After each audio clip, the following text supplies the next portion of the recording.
Skizeni, my friends. Number one, the reason I will not renew your contract, na ujue hapo hiyo leo. If at the end of the financial year, your department has not done its 30% share towards development, you are as good as gone. Because we cannot just be using our budgets for recurrent. Sindio hiyo? We must do development for the county. So if all you are doing in your budget ni trips za sijui which hotel, uko Mombasa, uko Naivasha, sijui uko wapi, michai na mandazi, actually you better resign before I get you. So development is critical and we must be. So 30% is what the law says. Nataka hata mjaribu ifike 40%. Sawa, as a department, kindly have an eye and focus on development beyond and above everything else. Yes, I know we must pay salaries, we must do all that, but we cannot also spend all our money on recurrent and not be conscious and deliberate and intentional about development. So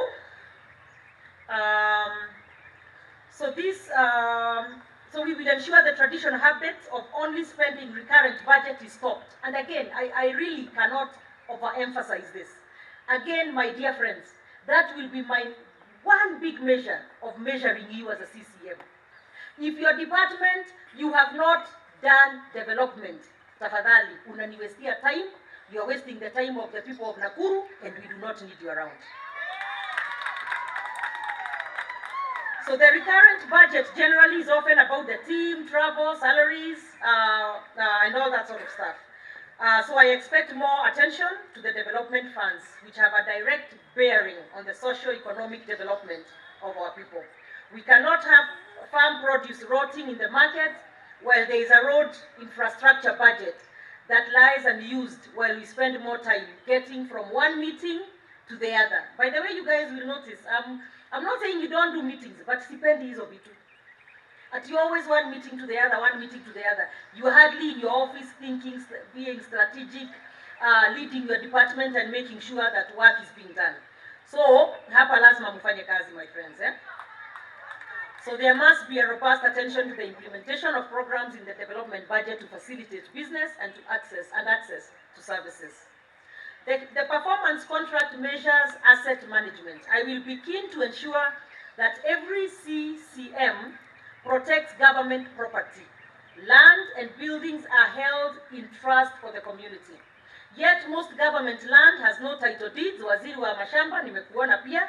We cannot have land. In fact, the members of the county assembly have brought that to my attention. There were pieces of land that were bought by the previous administration for whatever different things. Maybe to set up a health center, to do a borehole, to do a market. So those pieces of land were bought, the money was paid, but there are no titles. So Waziri, that is one of your major ones. Wewe mkiwa na Catherine, there better be titles. Also, there's a big cry in our county, as we know. We have a lot of shambas that do not have titles. So make sure we are also working very closely with the national government to make sure that title deeds are being processed. Waziri wa mashamba ametoka Nakuru County. So there is no excuse why we should not be doing very, very well in that agenda.